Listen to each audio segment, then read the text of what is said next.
Apresentamos o estudo de domingo, Lições Espíritas, com Guaraci Silveira.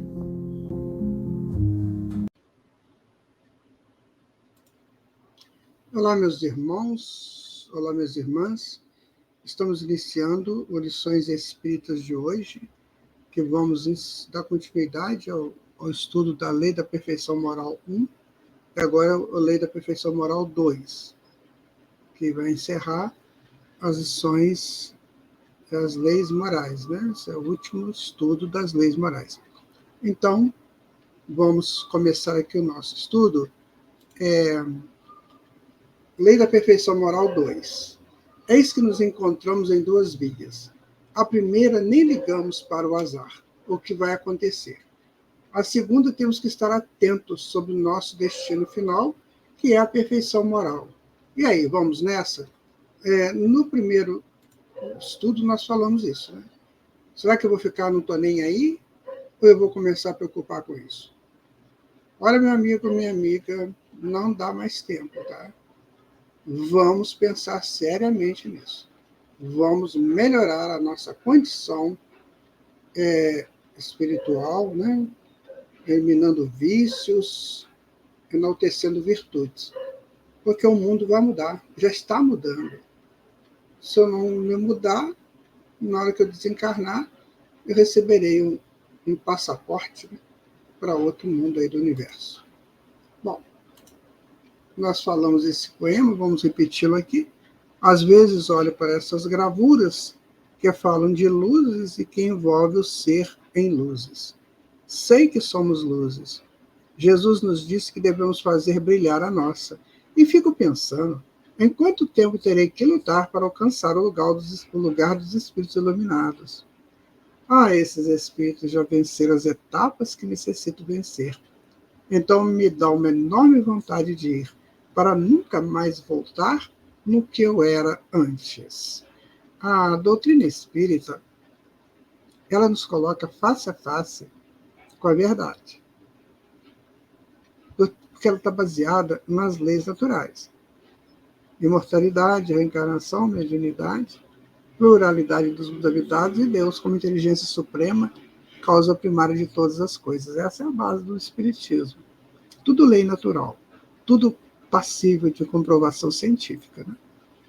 Então, nós temos nas mãos, né, uma ferramenta muito grande para chegar a essa perfeição, que a gente possa utilizá-la, né, meus amigos e minhas amigas.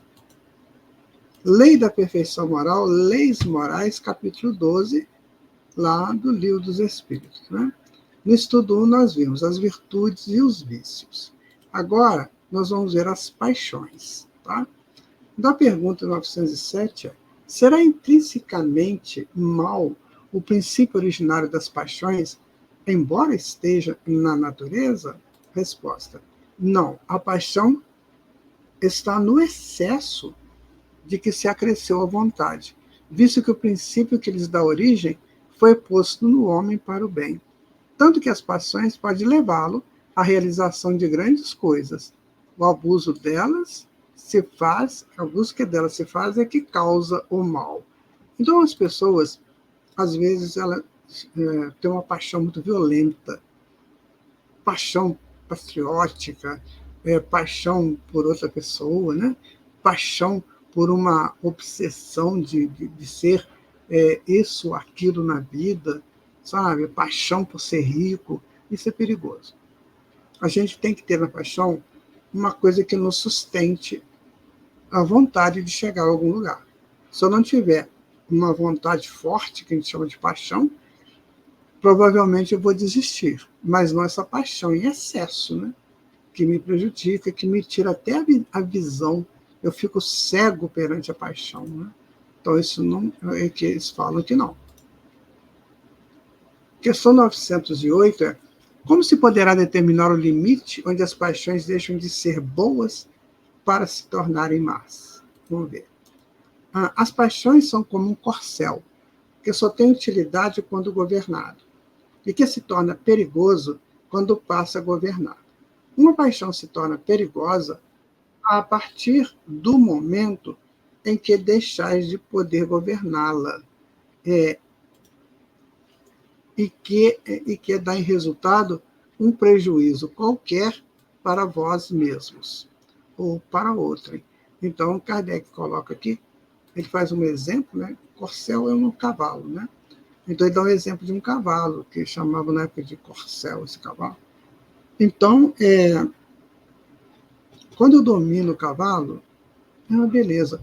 É a mesma coisa do automóvel, né? Quando a gente domina o automóvel, numa velocidade tal, que eu tenho domínio no automóvel, tranquilo, a gente vai. Agora, se eu faço um excesso na velocidade, acelero mais, aí eu posso perder o domínio. Então, ele faz uma comparação da paixão. A paixão você tem que dominá-la. Você tem que saber até o ponto em que ela esteja sendo útil a você. Passou daquele ponto para lá, quase que não vale, não vale a pena. Você pode se dar muito mal, né? As paixões são alavancas que decuplicam as forças do homem e auxiliam na execução dos desígnios da providência. Mas se em vez de as dirigir, deixa que elas o dirijam, cai o homem nos excessos, e a própria força que, manejada pelas suas mãos, poderá produzir o bem, contra ele se volta e esmaga. O que podia ser muito bom para mim, passa a não ser. A gente pensa, agora não tem muito isso não, sabe? Mas antigamente, quando os pais corrigiam os filhos, né, a paixão era que o filho, a filha, fosse pessoas de bem, mas ele cedia naquilo. Às vezes dava pancadaria, né, aquela coisa. Então, uma coisa que era ser para bem, acaba sendo para mal. Então, é isso que a gente tem que tomar cuidado. Que a tua paixão não faça você perder o teu juízo, o teu senso crítico, o teu bom senso. Né? Saber se isso vale, se não vale, se é certo, se é errado. Entenderam? Então, é isso que Kardec está colocando aqui, e a espiritualidade também, olha. Todas as paixões têm seu princípio no sentimento ou necessidade natural. O princípio das paixões não é, assim, o mal, pois que assenta numa das condições providenciais da nossa existência. A paixão propriamente dita é a exageração de uma necessidade ou de um sentimento. Está no excesso e não na causa, e este excesso se torna o mal quando tem como consequência um mal qualquer. Então, toda paixão que aproxima o homem da natureza animal afasta-o da natureza espiritual. Muito, muito, muito justo, muito clara essa informação. Então, que a tua paixão não te aproxime do animal. Né? Para defender uma coisa, a pessoa entra no estado aí desesperador, né? Perde o controle de si. É isso que está falando. Todo sentimento que eleva o homem acima da natureza ou animal denota predominância do espírito sobre a matéria e o aproxima da perfeição. Nós sabemos que vai chegar um momento em que isso não vai acontecer mais. No próprio mundo, né? Isso não vai acontecer mais. Mas, por enquanto, ainda acontece. Então, será que isso está acontecendo comigo? Será que eu estou passivo disso? Pensa aí com você. A sua paixão ainda te leva a desesperos? A perda de domínio? Né? Se você tem um clube de futebol que você torce por ele, a sua paixão é tamanha que não te deixa ver o valor dos outros? Né? Pensa nisso aí. Na questão 909, né, Allan Kardec pergunta: poderia sempre o homem, pelos seus esforços, vencer as suas más inclinações? Essa pergunta é bem recorrente, né, nos centros espíritas. Né? Sim, e por vezes fazendo esforços bem pequenos. O que lhes falta é a vontade. Quão poucos dentre vós fazem esses esforços? Então, tem pessoas que falam assim: nossa, eu não consigo melhorar, eu não consigo dar um passo à frente. Eu vejo tanta gente, né? Mas eu não consigo. Por quê? Falta vontade. Vontade decisiva.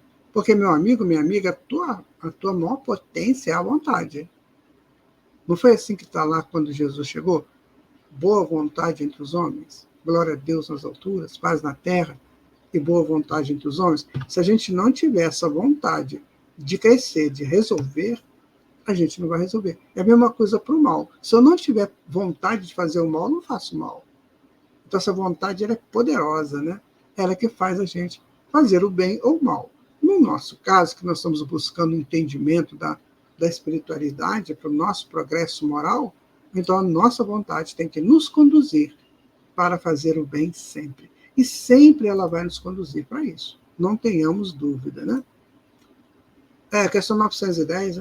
Pode o homem achar nos espíritos eficaz assistência para triunfar de suas paixões? Os espíritos podem nos ajudar nisso? Se o pedir a Deus e ao seu bom gênio com sinceridade, os espíritos bons lhe virão certamente auxílio, porquanto isso é a sua missão. Então, no mundo espiritual, existem aqueles espíritos que estão trabalhando em favor da humanidade, né? Ficam observando, ficam selecionando as preces para ver como que pode ajudar. Então, se a gente tem sinceridade na nossa oração, aquilo vai chegar até eles. E eles vão fazer uma análise e ver até que ponto eles podem nos ajudar. Até que ponto é meritório, até que ponto é bom aquela ajuda que eu estou pedindo. Então é isso, né? A gente pode sim pedir assistência, mas olha, guarde aí, eles não vão fazer por nós. Nós é que temos que fazer. Eles vão nos fortalecer, né? Por exemplo, eu vou fazer um concurso. Então eu vou pedir aos espíritos para me ajudar no concurso? Posso pedir, mas ele pode me ajudar me tranquilizando, né? Me dando uma força para que eu possa raciocinar, mas eu tenho que estudar. Eu tenho que preparar para fazer o concurso. Eles não vão fazer o concurso por mim. Isso é lê do engano, tá? Às vezes a gente vê muitas pessoas, muitas mães e pais pedindo para os filhos o concurso. Tá, mas eles têm que estudar. Né? Questão 911. Não haverá paixões tão vivas e irresistíveis que a vontade seja impotente para dominá-las? Pergunta muito interessante, né? Há muitas pessoas que dizem: quero, mas a vontade só lhe está nos lábios. Querem, porém, muito satisfeitas ficam, que não sejam como querem. Quando o homem crê que não pode vencer as suas paixões, é que seu espírito se compraz nelas, em consequência da sua inferioridade. Compreende a sua natureza espiritual aquele que as procura reprimir. Vencê-las é para ele uma vitória do espírito sobre a matéria. Então tem pessoas, gente, que está enterrado no vício. Aí ele precisa melhorar. Só que ele quer que os espíritos façam por ele. Ele tem que lutar. Então, quando a gente fala aqui, os vícios, né? Por exemplo, o alcoolismo, né? Então, eu só vou sair do alcoolismo se eu quiser sair. E ocorre, a gente, aquele que já não consegue mais ficar sem a bebida pelo menos uma vez por semana. E já não é mais uma pessoa sem ter problemas com o alcoolismo. Então, cuidado com isso. Porque só depende de você. Eu não quero mais, acabou e pronto. Não vou fazer mais isso. Porque isso me entorpece os sentidos. Isso prejudica o meu corpo físico. Isso me asfixia, me intoxica. Eu quero isso, de fato. Eu acho que isso é bom. Então, se eu não fizer uma força muito grande, eu vou repetindo esse erro. Porque se torna hábito. E aí acabou. Se não tiver uma força muito grande. Às vezes a pessoa não quer tratar disso aqui encarnado. Quando ele desencarna, fica pior, porque lá não tem isso. Ele tem duas opções. Ou ele vai lutar para vencer, e tem que lutar, ou ele vai ficar agarrado aí com os encarnados que são alcoólatras. Pegar aqueles fluidos que vêm deles. Que é horrível, né? Muito ruim.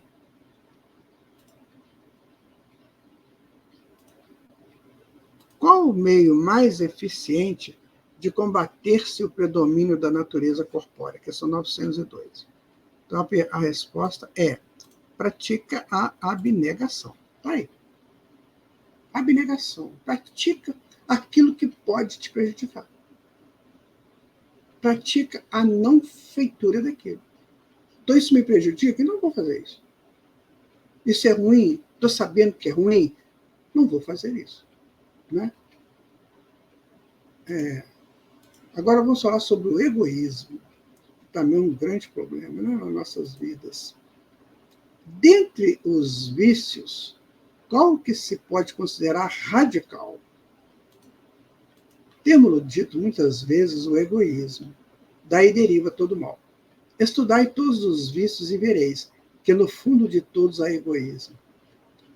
Por mais que lhes deis combate, não chegareis a extirpá-los, enquanto não atacardes o mal pela raiz, enquanto não lhe houverdes destruído a causa. Tendam, pois, todos os esforços para esse efeito. Porquanto aí é que está a verdadeira chaga da sociedade. Quem quiser, desde essa vida, ir aproximando-se da perfeição moral, deve expurgar o seu coração de todo sentimento de egoísmo, visto ser o egoísmo incompatível com a justiça, o amor e a caridade. Ele neutraliza todas as outras qualidades. Vejam vocês a importância de combater o egoísmo. Essa coisa que é meu, a minha casa, a minha roupa, o meu sapato, o meu carro.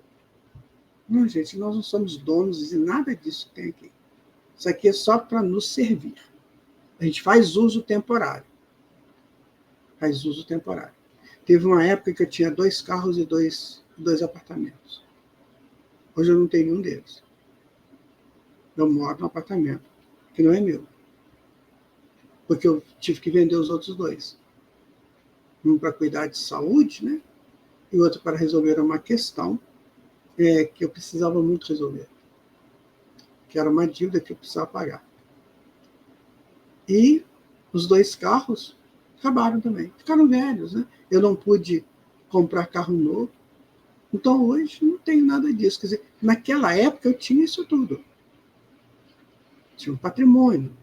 Hoje, já não tenho mais. O meu patrimônio que eu estou construindo hoje é o patrimônio espiritual. Né? Então, estou combatendo o meu egoísmo. Claro que se eu pudesse, eu compraria um apartamento. Se eu pudesse, eu compraria um automóvel. Mas eu vejo dificuldades nisso. Então, não vou ficar aqui me martirizando por causa disso. Eu vou cumprindo a minha vida dentro daquilo que me é possível. Mas a mim, assim, tem que pensar. A minha ideal posição hoje é a busca da perfeição moral. 914. Fundando-se o egoísmo no sentimento do interesse pessoal, bem difícil parece extirpá-lo inteiramente do coração humano. Chegar-se a consegui-lo? Será que a gente vai conseguir isso? À medida que os homens se instruem acerca das coisas espirituais, menos valor dão às coisas materiais. Depois, necessário é que se reforme as instituições humanas que o entretêm e excitam. Isso depende da educação. Está vendo? Tudo fator educativo. Nós temos que nos educar para viver uma vida melhor. Porque se eu for aí na sequência mundana, eu não vou conseguir nada. Porque o mundo me manda ser poderoso, ter muito dinheiro, né? Ter postos que eu possa mandar, que eu possa usufruir deles para os meus deleites pessoais, a minha família, né? Então, o mundo manda fazer isso. Mas será que isso é bom para mim? Será que necessariamente eu vou precisar de me matar para isso? Coisas que a gente precisa pensar, né, gente? Com muito carinho mesmo. Nós dissemos no nosso estudo 1 da perfeição moral, a coisa tem que acontecer em nós e por nós. Senão nós não vamos conseguir. Tem muito espírito lá no mundo espiritual que está desanimado, triste, arrependido de não ter feito os seus movimentos para o aperfeiçoamento moral. Né? Muita gente. 915. Por ser inerente à espécie humana, o egoísmo não lhe irá sempre um obstáculo ao reinado do bem absoluto na.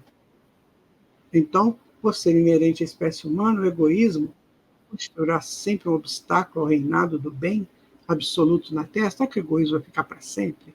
Vamos ver a resposta. Olha, exato, que no espírito tendes o vosso maior mal. Ele se prende, porém, à inferioridade dos espíritos encarnados na Terra e não à humanidade mesma. Ora, depurando-se por encarnações sucessivas, os espíritos se despojam do egoísmo, como de suas outras impurezas. Não existirá na Terra nenhum homem isento de egoísmo e praticante da caridade? Há muito mais homens assim do que supões. apenas não os conheceis. Porque a virtude foge, viva a claridade do dia. Desde que haja um, por que não haverá 10? Havendo 10, por que não haverá 1000? E assim por diante. Essa resposta que eles dão aqui é muito séria, porque os mundos superiores, onde habitam espíritos felizes, eles só estão lá porque eles fizeram essa luta. Todos nós partimos do mesmo princípio. Todos nós nascemos simples e ignorantes a partir de Deus, mas com o potencial de nos tornarmos sábios e virtuosos. Então, toda vez que você pensa no mundo feliz, em pessoas felizes, espiritualmente falando, é porque eles estão lutando por isso. É uma luta, gente. Não adianta eu cruzar os braços e achar que a felicidade vai lá na minha casa. Não vai nada. Eu tenho que lutar por ela. Né? Você vê esse mendigo aí, ó, pedindo. O que o homem pode fazer por ele, se ele não quiser sair dessa posição de mendigo? Então é isso que nós temos que pensar. Tá? Questão 916. Longe de diminuir, o egoísmo cresce com a civilização, que até mesmo parece, o excita e mantém. Como poderá a causa destruir o efeito? Né? Quando maior é o mal, mais hediondo se torna. Era preciso que o egoísmo produzisse muito mal para que compreensível se fizesse a necessidade de extirpá-lo. Quando se houverem despojado do egoísmo que os domina, os homens viverão como irmãos, sem se fazerem mal algum, auxiliando-se reciprocamente, impelidos pelo sentimento mútuo da solidariedade. Então o forte será um amparo e não o opressor do fraco. E não mais serão vistos homens a quem falte o indispensável. Porque todos praticarão a lei de justiça, esse é o reinado do bem que os espíritos estão incumbidos de preparar. Então veja você, no momento em que nós entendemos que somos irmãos uns dos outros, nós vamos evitar de fazer mal para os outros. Eu vou evitar de querer ter muito para mim e pouco para você. Para mim tudo, para você nada. Porque eu sou teu irmão. Eu entendo que sou seu irmão. Então, se eu puder, eu vou te ajudar. Mas tem um detalhe, você também tem que fazer a sua parte. Entenderam? Então, nós temos que entender, esse entendimento tem que ser mútuo. Então, nós somos irmãos? Somos. É igual uma irmandade. Você tem antigamente tinha essas casas que tinham 10 filhos, né? Então, uns começavam desde cedo a buscar o seu caminho, outros ficavam lá na beira da saia da mãe, curtindo a casa paterna, e não caminhavam. Ficavam lá, até que um dia aconteceu alguma coisa, os pais desencarnavam, e ele ficava sem casa, porque tinha que dividir a herança dos pais, aí ele tinha que se virar. Então, mais ou menos assim acontece conosco na evolução. Então, tem irmãos que querem, que estão lutando por isso, que estão querendo entender, estão estudando, estão trabalhando, estão se modificando interiormente, extirpando egoísmo, cuidando de suas paixões. Outros não. Outros não estão nem aí para isso. Você fala uma coisa dessa para ele, até ri de você. Então, que não seja você a fazer isso. Entenda, meu irmão, minha irmã, que se nós tivéssemos feito isso lá atrás, hoje a gente não estaria aqui, vivendo esse mundo difícil que está aí. Então, eu só estou aqui nesse mundo difícil, neste momento, porque lá atrás, quando eu tive chance, eu não movi palhas. Agora eu tenho que fazer. É o trabalhador da última hora, é a última oportunidade. Porque nem Jesus pode fazer nada por nós, se eu não quiser. É livre-arbítrio estabelecido pelo Pai. Questão 917. Qual o meio de destruir-se o egoísmo? Essas placas negras, pesadas, parece aqueles complexos lá no nosso inconsciente, na nossa mente, nos prejudicando, né, a visão. Resposta. De todas as imperfeições humanas, o egoísmo é a mais difícil de desenraizar-se, porque deriva da influência da matéria, influência de que o homem, ainda muito próximo de sua origem, não pôde libertar-se. E, para cuja manutenção, tudo concorre. Suas leis, sua organização social, sua educação. O egoísmo se enfraquecerá à proporção que a vida moral for predominando sobre a vida material, e, sobretudo, com a compreensão que o Espiritismo nos faculta do vosso estado futuro real, e não desfigurado por ficções alegóricas. Uma pequena observação. Então, aqui, se eu quiser construir uma casa, eu tenho que ter dinheiro para comprar o material e pagar a mão de obra. Né? Sim, isso custa aí, sei lá, alguns R$ 1.000. Né? Quando o espírito cresce, que ele apropria de si mesmo, ele constrói a casa dele pelo pensamento, lá no mundo espiritual. Não vou dizer esse mundo próximo de nós, né? Estou dizendo assim, lá numa espiritualidade superior. Ele constrói, sem gasto nenhum. Então, por que eu vou ficar preso à matéria que me subjuga a ela? Sabe? É isso que tem que ser visto, isso que tem que ser observado.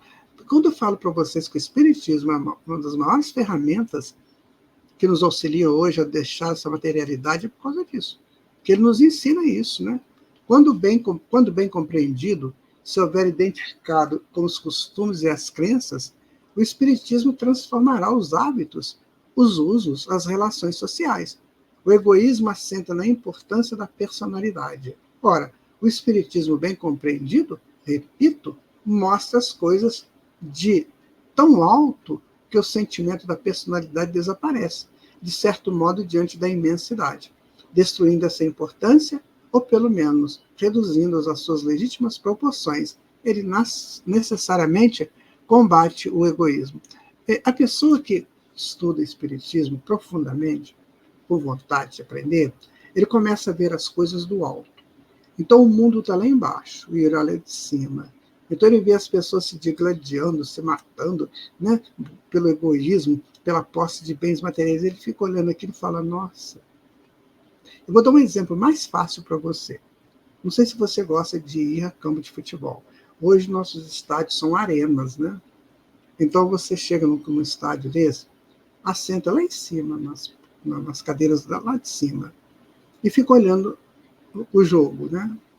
E aí você vê lá os debatedores, os gladiadores, os guerreiros, né? Lá no campo. E você está longe, só olhando, só observando. Então você não precisa de fazer aquilo. O Espiritismo nos dá ferramentas para a gente olhar o mundo de cima, enquanto o mundo lá embaixo está se digladiando, está a pessoa tendo que ter muita força física, muita força tática, ter muito talento para fazer aquilo que está fazendo lá. Entendeu? Então, é isso que a gente aprende com o Espiritismo, a ver o mundo de cima. E para ver que na hora que eu descer, que eu tiver que ir lá, eu saber como é que eu faço. Para eu não me perder nas paixões, nas loucuras, no egoísmo. Tá, meu irmão, minha irmã? É isso. Por isso que eu sou espírita. O choque que o homem experimenta do egoísmo dos outros é o que muitas vezes o faz egoísta, por sentir necessidade de colocar-se na defensiva. Olha, isso acontece demais, tá? Toda pessoa que agride, em qualquer circunstância, desde as menores agressões às maiores, são pessoas muito frágeis e inseguras. Por quê? Eles atacam para se defender. Então, quando você vê uma pessoa atacando, sabe? Criando normas, tiranias, aquele negócio todo, ele é frágil. É extremamente frágil e inseguro. Porque a gente só se sente forte e seguro quando a gente está na proposta divina. Fora isso, é fragilidade e insegurança. Então, ataca, ameaça, isso é fragilidade. Está aqui escrito na questão 917 do Livro dos Espíritos, olha lá.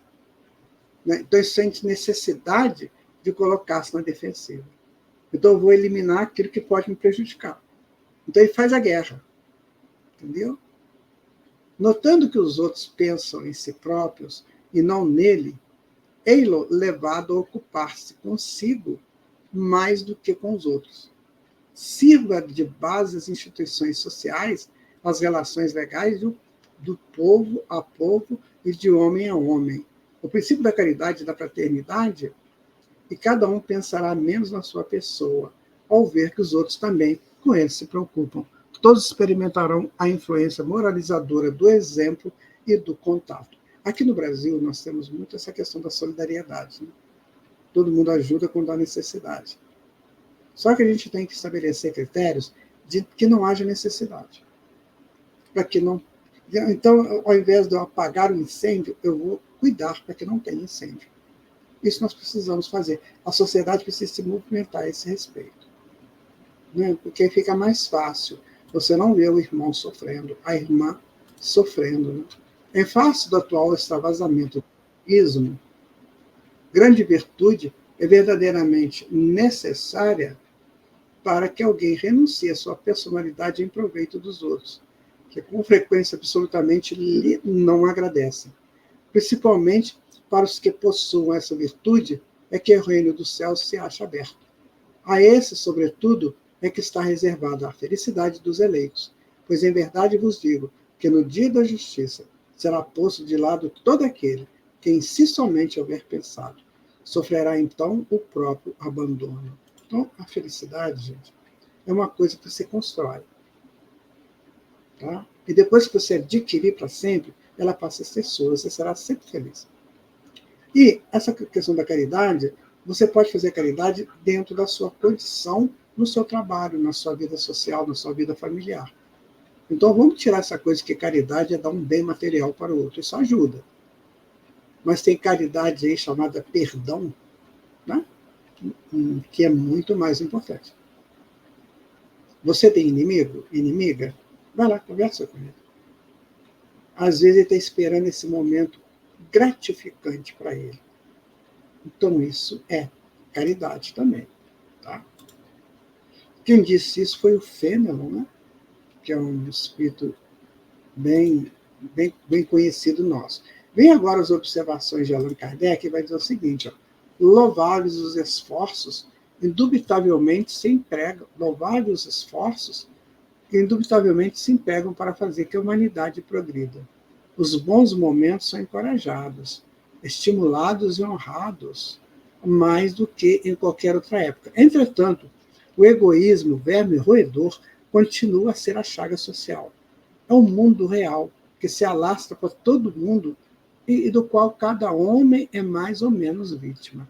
Cumpre, pois, combatê-lo, como se combate uma enfermidade epidêmica. Para isso, deve-se proceder como procedem os médicos, ir à origem do mal.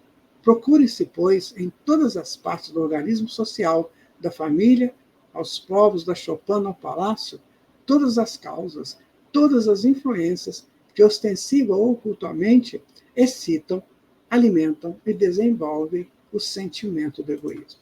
Olha que interessante essa observação de Allan Kardec. E tem pessoas não espíritas, que não conhecem o espiritismo, que ficam falando que os espíritos falam com os mortos, ou com os demônios, com Satanás. Gente, olha esse estudo do Allan Kardec, isso é um estudo filosófico, teológico, científico. Por isso que nós temos que entender o espiritismo. Isso aí é um texto, né? É uma observação bastante profunda.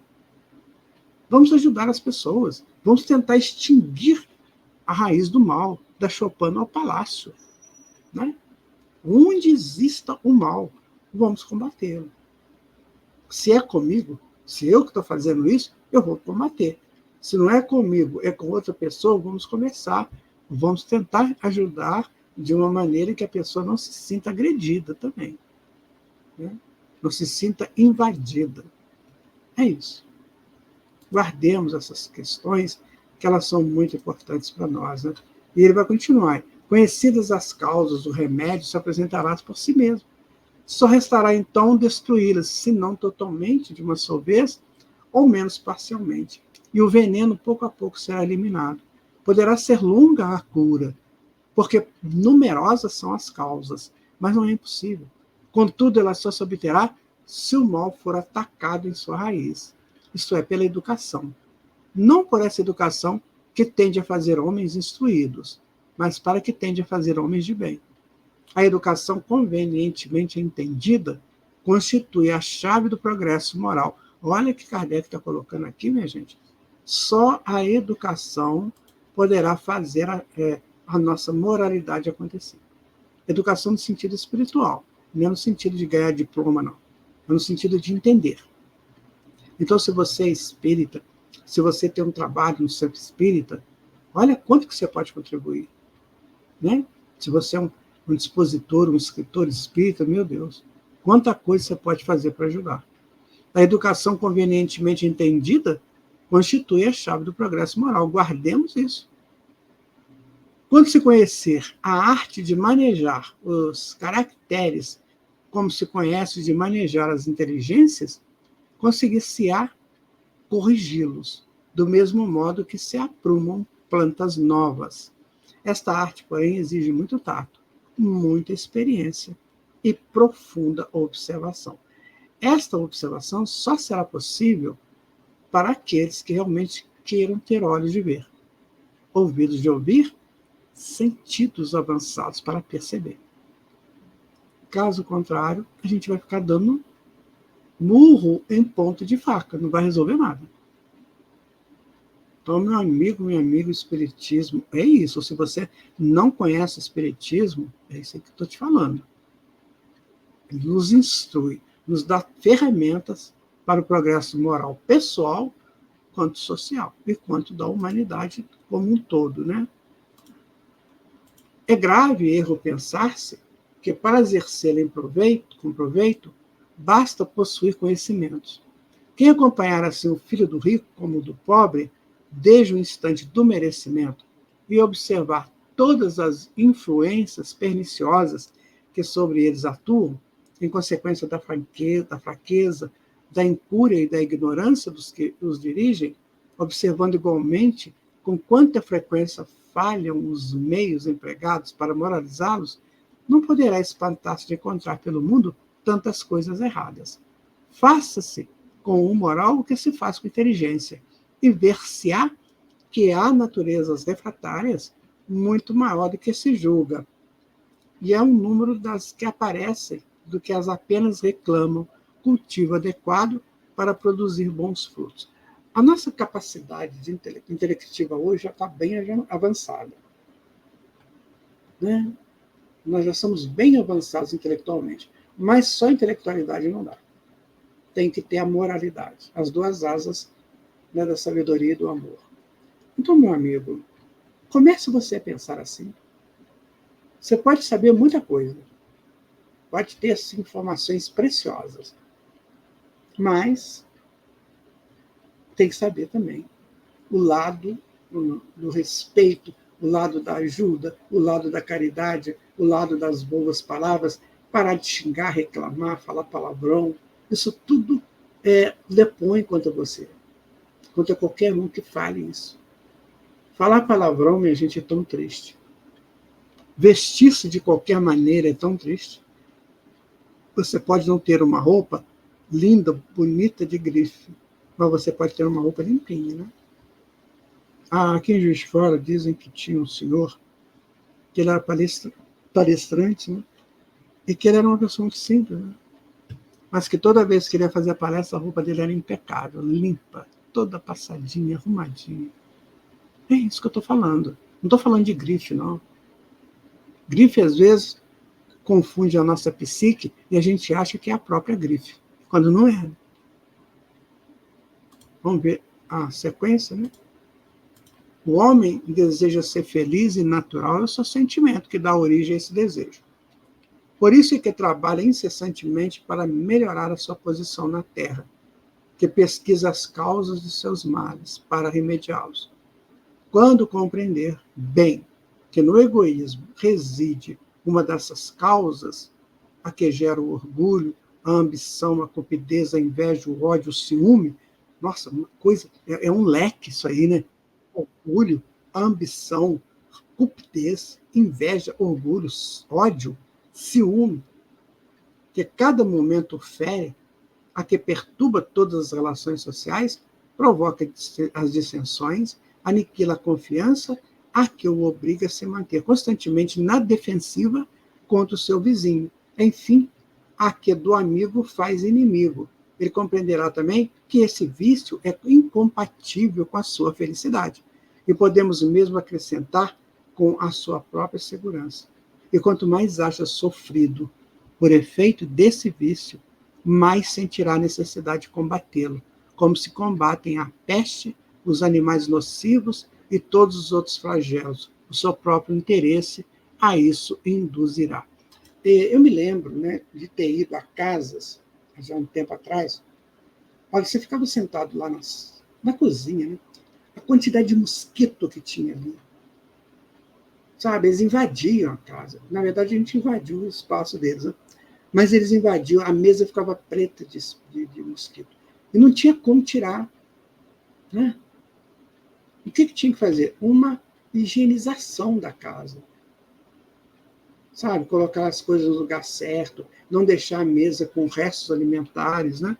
Não deixar nada que atraísse aqueles insetos. Hoje já você consegue fazer isso, né? Já diminuiu muito. Então, tudo tem que ter esforço, perspicácia, porque senão nós vamos ficar aí nessa cupidez, nessa inveja, ódio, ciúme, que a gente só sente porque a gente tem isso dentro da gente. Então, toda pessoa que agride, ele está cheio disso aí. Toda pessoa que agride no sentido de tentar ferir alguém, é porque ele já está ferido por isso. Então, ele sabe como que é ruim. E aí ele se defende ferindo com as armas que ele tem. Então, gente, a perfeição moral parte por tudo isso. Você tem vontade de brigar com alguém, de gritar com alguém, né? Você tem inveja de alguém, você tem ciúme, tem ódio. Olha, está na hora de você começar a mudar. Porque é igual aquela mesa antiga cheia de mosquito, comendo os restos alimentares, que são os seus pensamentos.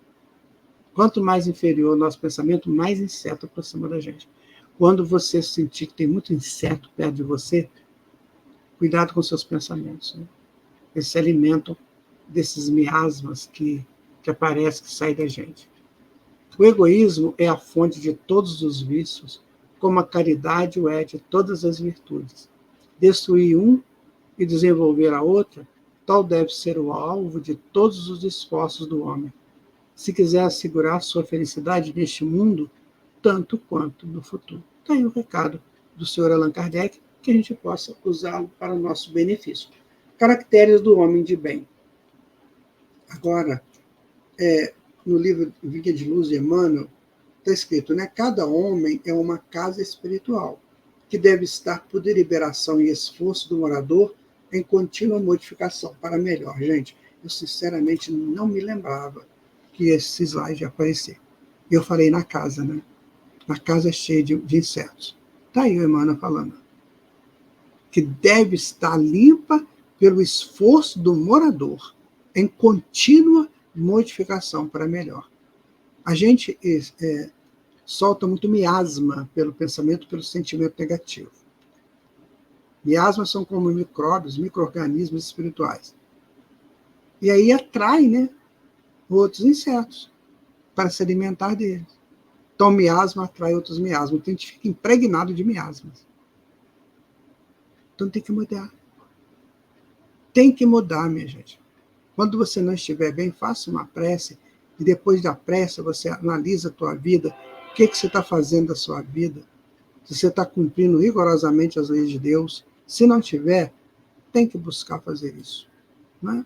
Aí está o início da perfeição moral. Questão 918. Por que disso se pode reconhecer em um homem o progresso real que lhe levará o espírito na hierarquia espírita? O espírito prova sua elevação quando todos os atos da sua vida corporal representam a prática da lei de Deus. E quando, antecipadamente, compreende a vida espiritual. Então, tem que entender a vida espiritual. O centro espírita, ele nos ajuda muito, isso é o espiritismo, né? Porque lá está divulgando o espiritismo. É conhecer a vida espiritual. Conhecer que eu não vou morrer, que eu vou continuar. E eu vou continuar como eu sou. Recebendo as colheitas daquilo que eu plantar. Eu serei feliz se eu plantar felicidade. Eu serei perfeito se eu cultivar a perfeição. Se não, meu amigo, você vai com todos os seus vícios para o mundo espiritual. E lá, nossa, eles são mais avançados, né? Porque você perde a proteção do corpo físico. O corpo físico é uma proteção que nós temos. Lembra aí do pesadelo? Quando a pessoa tem um pesadelo que acorda assustado, ele acordou assustado porque ele voltou correndo para o corpo para proteger. Perdeu o corpo, perdeu tudo isso. Então, tem que pensar na vida espiritual. aconselho você a estudar espiritismo se você não estuda. Tem tanta gente que fala que é espírita, mas nunca leu, nunca estudou um livro espírita que nos orienta. O que é um livro? O livro é um teorema, é um pensamento. Teorema é uma palavra grega que significa pensamento. Então, é um pensamento da espiritualidade superior. Além de nós, muito acima de nós. Então, se eu não quero aprender com eles, com quem que eu vou aprender? Com aquela pessoa que não sabe nada? Que dá opiniões aí estranhas, né? Então, pense nisso. Kardec vai dizer, olha, o verdadeiro homem de bem é o que pratica a lei da justiça, amor e caridade na sua maior pureza. Se interrogar a própria consciência sobre os atos que praticou, perguntará se não transgrediu essa lei, se não fez o mal, se fez todo o bem que podia, se ninguém tem motivos para dele se queixar. Enfim, se fez aos outros o que desejara lhe fizessem. Possuído do sentimento de caridade e de amor ao próximo, faz o bem pelo bem, sem contar com qualquer retribuição, e sacrifica seus interesses à justiça. Então, é justo. Então, às vezes, a gente quer uma coisa, né? Tem interesse numa coisa. Eu tenho que entender, isso é justo o que eu estou querendo? Se não for, minha gente, né? Tem que entender, não pode, não é justo isso. Eu quero tanto roubar aquele dinheiro do meu vizinho, sabe? Mas não é justo. É do vizinho. Ah, eu tenho tanta vontade de namorar, né? A mulher do vizinho. Isso é justo, isso? Não. Se ela fosse, se ela tivesse que ser sua namorada, ela não teria encontrado seu vizinho, então encontraria você primeiro, para o processo de atração, né? Tudo é processo de atração. Então ela foi atraída pelo marido dela. E assim das mulheres também com os homens, né? Ô, minha gente, é tão clara a doutrina espírita. É muito clara. Não vamos botar nuvem nisso, não. Né? É bondoso, né? Humanitário e benevolente para com todos, porque vê seus irmãos em todos os homens. Eu falei para vocês, temos que buscar essa visão do homem em todas as pessoas que a gente olhar. Do homem irmão, da mulher irmã. Nós temos que buscar isso, gente. É tão bom quando eu olho para uma pessoa e sinto nessa pessoa que ele é meu irmão, que ela é minha irmã. Sabe, é uma extensão de Deus que chega para mim. Porque nela ou nele está Deus. Então, quando eu trabalho essa admiração, esse respeito pelo outro, pela outra, eu estou respeitando, acima de tudo, a Deus que está nela. Ou está nele. Isso aí é importante saber. Olha, se Deus lhe outorgou o poder e a riqueza, considera essas coisas como um depósito, de que ele cumpre usar para o bem. Delas não se envaidece, por saber que aquele que lhe as deu também las pode tirar. Kardec está falando sobre o homem de bem. Né? Então, quer dizer, todas as coisas materiais são um depósito. Deus nos entrega por um tempo para a gente poder crescer e fazer aquilo que a gente precisa fazer naquele momento. Terminou aquilo, né? Aí a gente já não vai precisar mais. Tá? E aí, ó, sob a sua dependência, a ordem social colocou outros homens. Se sob a sua dependência, a ordem social colocou outros homens, trata-os com bondade e benevolência, porque são seus iguais perante Deus. Usa da sua autoridade para lhes levantar o moral e não para os esmagar com seu orgulho. Ai, minha gente, como essa humanidade precisa de saber disso. Quanta gente vê pessoas querendo esmagar os outros. Não seja você. Busque somente o bem. Realiza somente o bem. Porque é isso que vai te sustentar aí na tua evolução e na tua atual encarnação. O homem de bem é indulgente para com as fraquezas alheias, porque sabe que também precisa da indulgência dos outros. Lembrando-se dessas palavras do Cristo: atire a primeira pedra aquele que estiver sem pecado. É essa coisa, a gente acha que todo mundo está errado, só a gente que está certo. Porque a gente vive no mundinho da gente. e acha que tudo que eu estabeleço é que é o certo. Eu conheço pessoas assim. Ele só que é o certo, mais ninguém.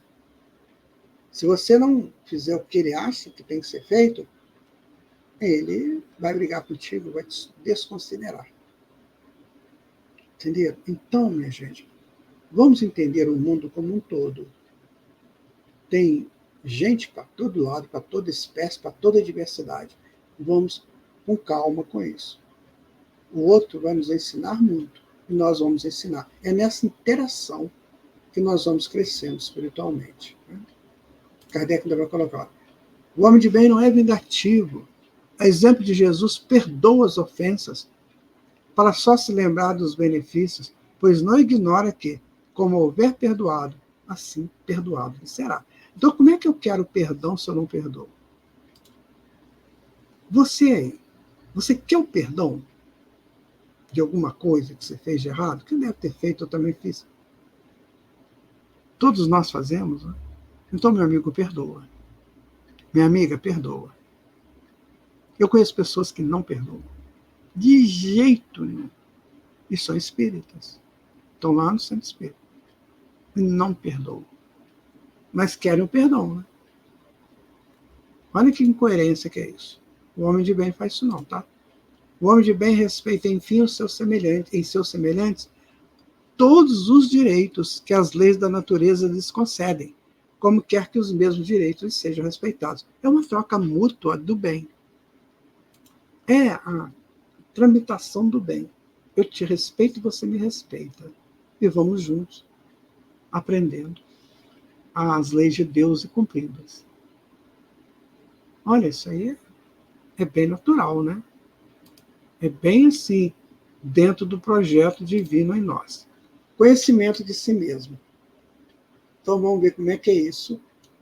Vamos trabalhar aqui Santo Agostinho, né? Qual o meio mais prático e eficaz que tem o homem de se melhorar nessa vida e de resistir à atração do mal? Pergunta de Kardec, 1919, é muito conhecido, né? Um sábio da antiguidade, Volo diz: conhece-te a ti mesmo. Eu quero colocar aqui uma coisa que eu vejo muitos espíritas errando nisso. Muitos mesmo. Essa resposta aí foi dada por Santo Agostinho. Como a gente vai ver a continuidade da resposta. Foi Sócrates que falou isso, conhece-te a ti mesmo. Mas vejam vocês, Sócrates não criou essa frase. Não criou. Ele pegou essa frase lá do templo de Apolo, em Delfos. Lá tem as máximas délficas. Tinha, né, as máximas délficas. Que é um grupo de sábios antigos, antes de Sócrates, que foram lá e cada um escreveu lá suas máximas. Né? Então ficaram, parece que 160 máximas, se não me engano. Essa é apenas uma delas. Então não foi Sócrates que escreveu isso, gente. Eu já vi gente falar que foi Santo Agostinho que escreveu, também não. Isso são sábios da antiguidade, Tales de Mileto, né, Anaxágoras e outros mais que foram muito antes de Sócrates. Tá? Então, conheça-te a ti mesmo. Foi escrito por 12 sábios da humanidade lá muito, muito antes de Sócrates. Sócrates, indo lá, ele pega essa informação e traz para nós. Tá? Vamos deixar isso bem claro, que aí você não vai mais, talvez, falar coisas erradas. Né? Então, a pergunta agora. Conhecemos toda a sabedoria dessa máxima. Porém, a dificuldade está precisamente em cada um reconhecer-se a si mesmo. Qual que é o meio de consegui-lo? Pergunta de Allan Kardec. Aí vem a sábia resposta, né? Fazei o que eu fazia quando vivi na Terra. Ao fim do dia, interrogava a minha consciência, passava em revista ao que fizera e perguntava a mim mesmo se não faltara algum dever, se ninguém tiver um motivo para de mim se queixar. Foi assim que cheguei a me conhecer e a ver o que em mim precisava de reforma. Aquele que todas as noites evocasse todas as ações que praticou durante o dia e inquirisse de si mesmo o bem ou o mal que fez, rogando a Deus e ao seu anjo guardião que o esclarecesse, grande força adquiriria para se aperfeiçoar, porque, crede-me, Deus o assistiria. Eu te pergunto, né? Você faz isso quando você vai dormir? Você dá uma revisada do que você fez durante o dia? Analisa onde você errou, o que você já fez de bom, no que você errou você vai corrigir no dia seguinte. Essa proposta de Santo Agostinho é muito importante, tá?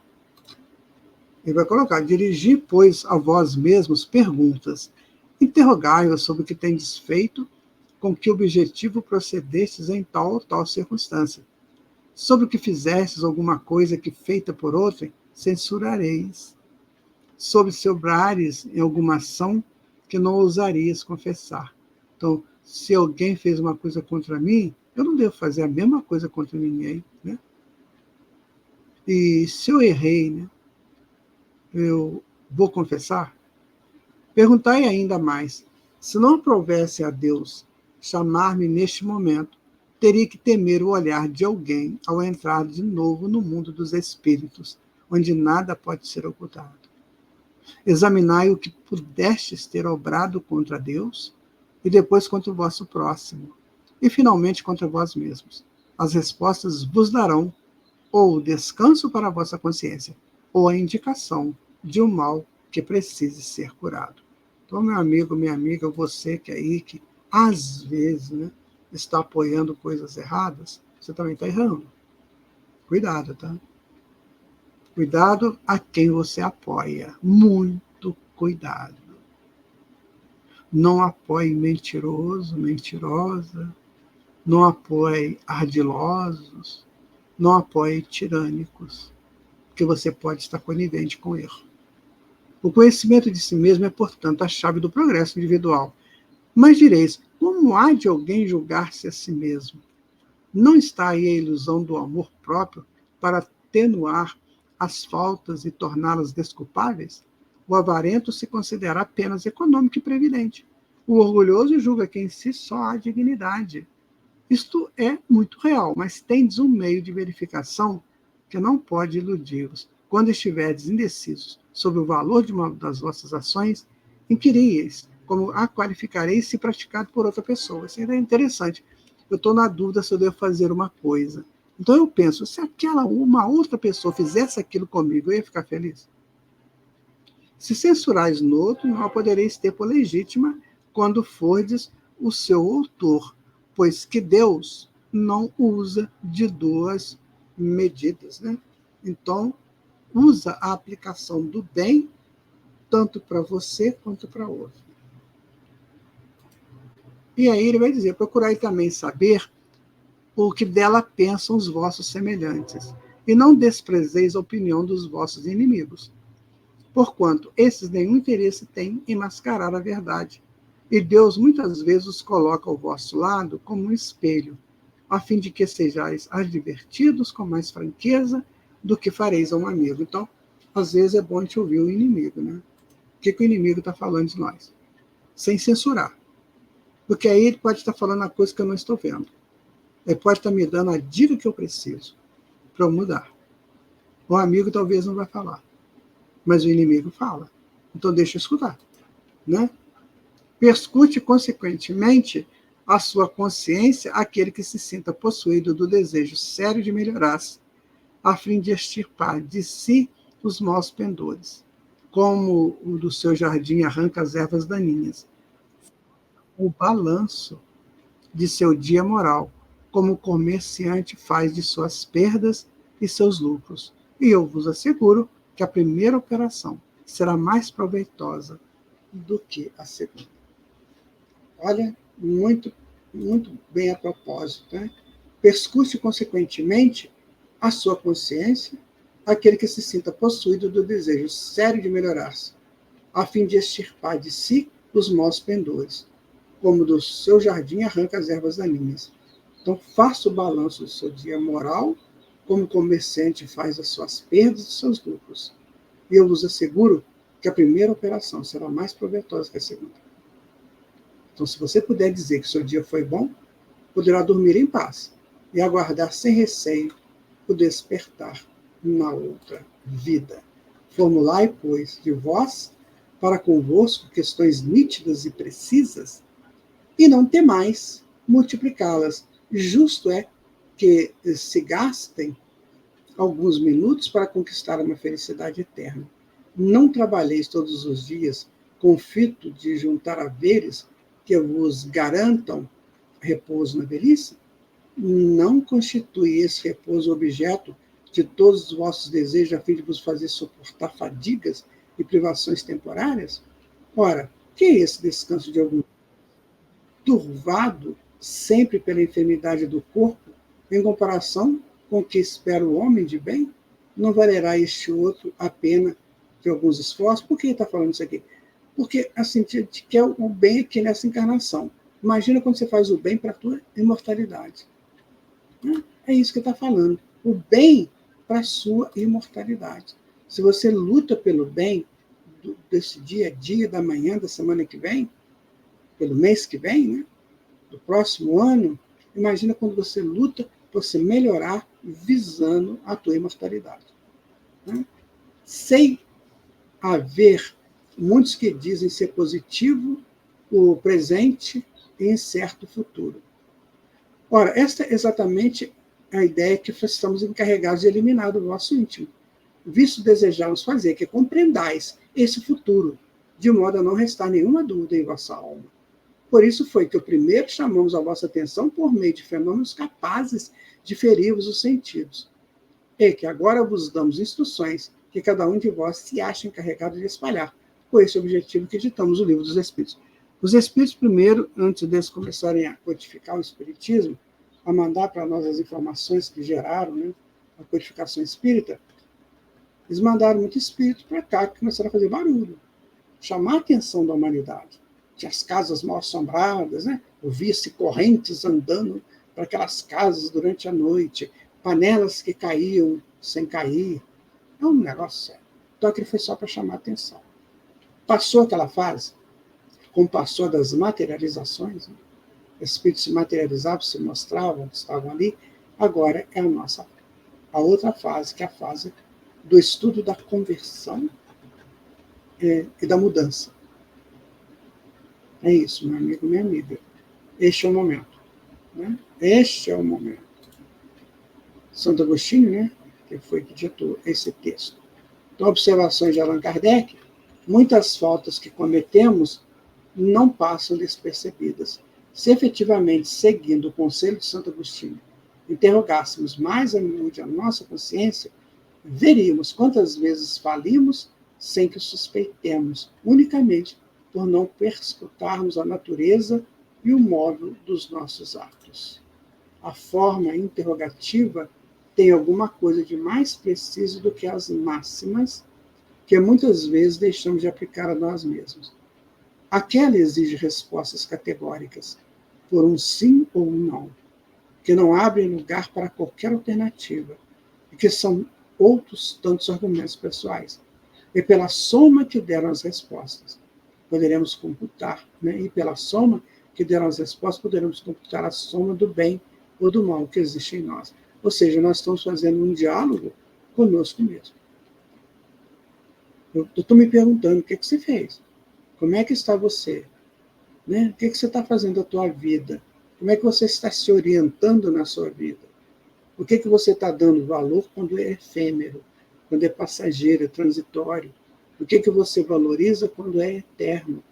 Quando quando produz em você bens inalienáveis que estarão com você onde você estiver. É isso que Kardec coloca. Né? Vamos pensar muito seriamente nisso, sabe, minha gente? Porque senão nós não vamos conseguir resolver as nossas questões pessoais. Essa lei da perfeição moral, ela precisa ser estudada com mais profundidade, exatamente por isso, porque é o nosso momento atual, é a nossa necessidade atual. Depois nós não temos como reclamar. Então está aí o estudo, né?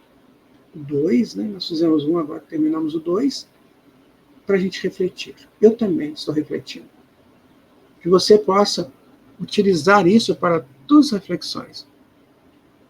Lê a questão 919 do Livro dos Espíritos, medita sobre ela, estuda sobre ela e tenta resolver. Mas não é aquele negócio de ler, sabe?